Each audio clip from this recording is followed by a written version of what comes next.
At the beginning of the story, we see a girl named Miyoko hanging herself in the middle of the classroom, surrounded by 4 other students who just stood there, watching but not stopping her.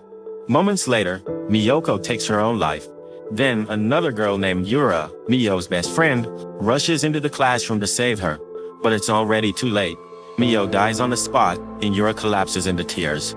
Suddenly, Miyo's spirit appears in front of her and says, "You should have saved me." The next moment, Yura wakes up in terror. She realizes it was just a nightmare, but also a reflection of the truth. 10 years earlier, Yura's best friend from high school, Mac, had ended her life in the exact same way. Ever since, Yura has been haunted by these nightmares, which hide a disturbing secret we'll uncover later. Shaken, Yura messages her old high school friends and arranges to meet them that evening. Later, we see Yura with those same 4 friends, the same ones who stood around Miyo in her dream. 2 of them are guys, one named Jutai. Another is a girl who's close friends with Jutai. And then another of Yura's friends shows up as well. While they're talking, Yura pulls Jutai aside and quietly asks, "Do you remember Miyo?" Jutai hesitates and then replies, "No, I don't remember anyone named Miyo." Yura insists, trying to jog his memory since they were all classmates back then. But Jutai cuts her off coldly. "I told you, I don't remember any Miyo." Suddenly, Yura starts feeling sick. Her stomach churns and she rushes to the bathroom, where she encounters a horrifying spirit and faints in terror. In that moment, she has a vision of her childhood. She sees herself with Miyoko, her childhood best friend, who once gave her a bracelet as a gift. When Yura comes to, she finds herself inside a car with her friends, who are headed out on a long drive. They tell her she must have fainted from weakness. As they drive, everyone else drifts off to sleep except Yura, who remains awake in the passenger seat. The driver asks her if she's feeling okay. Yura stays silent.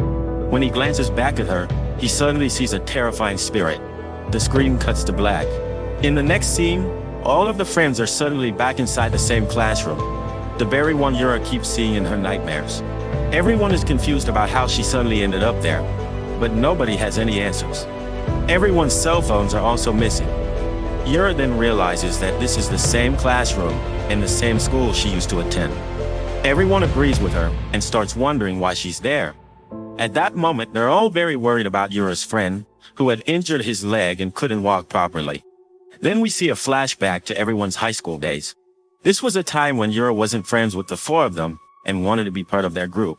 But Jintai's friend used to bully her, and Miyoko told Yura that she didn't need to act like a bully. She should just tell the teacher about it, and there was no need to join a group that didn't value her. Still, Yura ignored her advice because she desperately wanted to be part of their group. In the present, Yura suddenly vanishes. Everyone thinks she might have gone to another rodent. Jinpai's friend leaves the classroom and sees Yura, but her eyes are completely white, which terrifies her. Yura's friend then says they must find her, and he sends Jintai's friend along with another one to look for her. Reluctantly, Jintai's friend leaves the classroom. After a while, she needs to use the restroom. She tells Yura's friend to wait outside and goes in.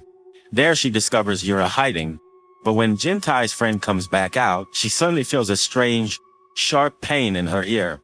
Then we see another flashback.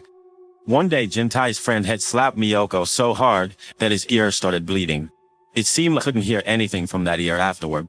Jintai's friend had done this because she thought Miyoko had secretly spoken with her friend the day before. But Miyoko flatly denied it. So she turned to Yura and asked, "Did Miyoko talk to my friend yesterday?" Yura answered, "Yes." Even though she didn't actually know, she said it out of fear of Jintai's friend's anger. Plus, by doing so, she had finally become part of their group. This suggests that Yura, in her obsession with making new friends, turned against her best friend, Miyoko. And that betrayal is what led to Miyoko's beating. In the present, Miyoko's spirit appears beside Jintai's friend. Speaking, can't hear anything. Instead feels a sharp, unbearable pain in hers, just like what Miyoko once suffered. Suddenly slaps the poor woman hard, and a screwdriver materializes in front of her, signifying Petkus. Miyo's spirit whispers for Hibata's ear. Overcome, forcefully shoves a screwdriver deep into his own ear. It's as though Miyo's spirit is controlling his every move, dies in agony. Just then, Yura's friend arrived. Jintai's friend's corpse lies at their feet, sending shivers down their spines.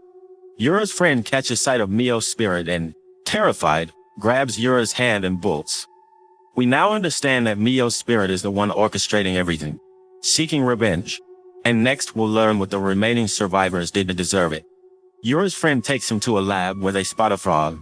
A flashback reveals that back in high school, this same friend once tried to force feed Yura an experimental frog, tormenting cruelly. For that, he's about to face retribution. In the present, frogs suddenly start spewing from Yura's friend's mouth. Some writhe inside his body, tearing him apart from within. The pain is unbearable, and in desperation, he slashes open his own stomach with a surgical knife to release them. The gruesome act ends in his agonizing death. We then cut to Jintai, who abandons Yura's other friend and goes searching for the rest. After some time, Yura's friend realizes he's been left alone. He steps out only to see Miyoka's spirit waiting for him in a classroom. He flees in panic, but in the chaos he stumbles, injures himself, and collapses some distance away. From the shadows, Miyoka's spirit drags him into the darkness. His game ends there. And now to understand why Miyoka did all this, we enter another flashback.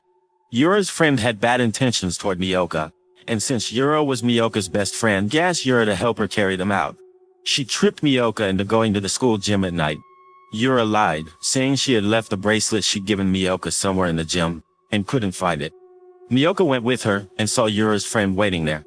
As soon as Miyoka arrived, he signaled Yura to leave. Foolishly, Yura walked away, leaving her best friend Mio behind. Yura's friend then started forcing Miyoka into a dark room. In the present, we see Yura crying and telling Mao's spirit, "Enough, you've already taken revenge on everyone." But Miyoka replies, "I haven't taken revenge yet. There's still more left, and I'll finish it later." Just that it appears, having seen Yura's friend's dead body, terrified, he sits beside Yura to comfort her. Yura tells him, "I've been hearing Miyoka's voice for a while, talking about all of us." Jintai asks, "What did Mao say about me?" Yura then has a vision showing Miyoka and Jintai's story. After Yura's friend's assault, Mao was completely devastated, and Jintai comforted her. They grew close. One day while talking, Mao asked Jintai, "Have you been thinking about someone for a while? You've been drawing something. Tell me, what is it?"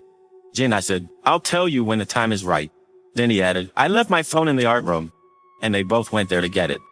Meanwhile, Jintai excused himself to the bathroom and left Mao alone in the art room.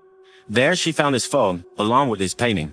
Miyoka pulled the cloth off the canvas and revealed what Jintai had been secretly working on all along. A painting of Yura's friend harassing Miyoka. That meant Jintai wasn't really a good guy, nor was he truly a friend. He also truly wanted to hurt her. Then we find out that Jintai was standing outside the gym the night poor Miyoka was being harassed, but he didn't help her. In the past, Mio, in anger, ripped up his sketch. When Jintai arrived and saw his torn sketch, he started smiling like a madman, realizing he had managed to hurt Mao. Now in the present, Mio's spirit possesses Yura, who repeatedly stabs Jintai with a sharp object, causing him such unbearable pain that he dies in a horrific way. After Jintai's death, Yura goes straight to the school rooftop, where she notices the bracelet Mio had given her. Mio's spirit is standing right behind her. Yura, with tears in her eyes, apologizes for all her mistakes. But the very next moment, Mio's spirit attacks her and begins strangling her. By killing Yura, she believes she can avenge the very reason she ended her own life and finally let her soul rest in peace.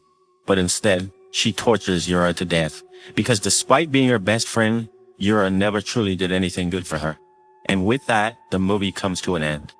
Let me know your thoughts. Also subscribe to this channel for more horror stories like this. Thanks for watching. If you enjoyed this video, don't forget to like, share, and subscribe.